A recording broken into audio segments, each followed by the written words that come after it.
നാലാം വാരത്തിന് നിലയ്ക്കാത്ത ജനപ്രവാഹം തീർത്ത് ബോക്സ് ഓഫീസിൽ ട്രെൻഡിംഗ് ആയിട്ട് ചാക്കോച്ചൻ നായകനായിട്ടെത്തിയ officer on duty. Hello friends, എല്ലാവർക്കും മൂവി ടോക്സ് ആൻഡ് റിവ്യൂവിന്റെ പുതിയൊരു വീഡിയോയുടെ സദാ.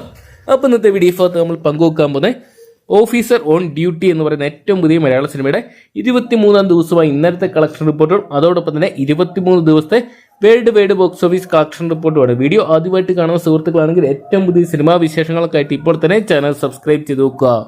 ചാക്കോച്ചൻ, പ്രിയാമണി, ജഗദീഷ്, വൈശാഖ് നായർ തുടങ്ങിയവരെ കേന്ദ്ര കഥാപാത്രമാക്കി ജിത്തു അഷ്റഫ് അണിയിച്ചൊരുക്കിയ ചിത്രമായിരുന്നു ഓഫീസർ ഓൺ ഡ്യൂട്ടി എന്ന് പറയുന്ന സിനിമ. മികച്ച അഭിപ്രായങ്ങൾ സ്വന്തമാക്കിയ ചിത്രം കേരള ബോക്സ് ഓഫീസിൽ വലിയ ചലനങ്ങൾ സൃഷ്ടിച്ച് റെക്കോർഡുകൾ തിരുത്തിക്കുറിച്ച് മുന്നേറിക്കൊണ്ടിരിക്കുകയാണ്. ഇപ്പോഴത്തെ 2025 കേരളത്തിൽ ഏറ്റവും കൂടുതൽ കളക്ഷൻ നേടുന്ന ചിത്രമായിട്ടും ഓഫീസർ ഓൺ ഡ്യൂട്ടി മാറിയിട്ടുണ്ട്. ചിത്രത്തിന്റെ ഇതിനോടൊപ്പം തന്നെയുള്ള 23-ാം ദിവസത്തെ കളക്ഷൻ റിപ്പോർട്ട് പുറത്തു വരുമ്പോൾ 34 ലക്ഷം രൂപയോളം ചിത്രം ഇന്നലെ മാത്രം സ്വന്തമാക്കി. ചിത്രത്തിന് ഇതിനോടൊപ്പം തന്നെയുള്ള world wide box office collection report പുറത്തു വരുമ്പോൾ 50,46,00,000 രൂപ ചിത്രം സ്വന്തമാക്കിയെന്നാണ് സ്കാനിംഗ് പുറത്തുവിടുന്ന റിപ്പോർട്ടുകൾ. എന്തൊക്കെയാണ് ചിത്രം ബോക്സ് ഓഫീസിൽ വലിയൊരു വിജയം തന്നെ തീർത്താണ് മുന്നേറിക്കൊണ്ടിരിക്കുന്നത്. കാത്തിരിക്കാൻ ചിത്രത്തിന് വരും ദിവസങ്ങളിൽ ഇതിലും മികച്ച കളക്ഷൻ സ്വന്തമാക്കി ഈ ഒരു വർഷത്തെ ഏറ്റവും വലിയ ബ്ലോക്ക് ബസ്റ്റർ ഹിറ്റായിട്ട് മാറുമെന്ന് അറിയാൻ വേണ്ടി.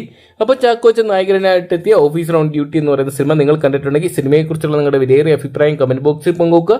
വീഡിയോ ഇഷ്ടപ്പെട്ടെങ്കിൽ ലൈക്ക് ചെയ്യാനും ഷെയർ ചെയ്യാനും ചാനൽ സബ്സ്ക്രൈബ് ചെയ്യാനും മറക്കണ്ട.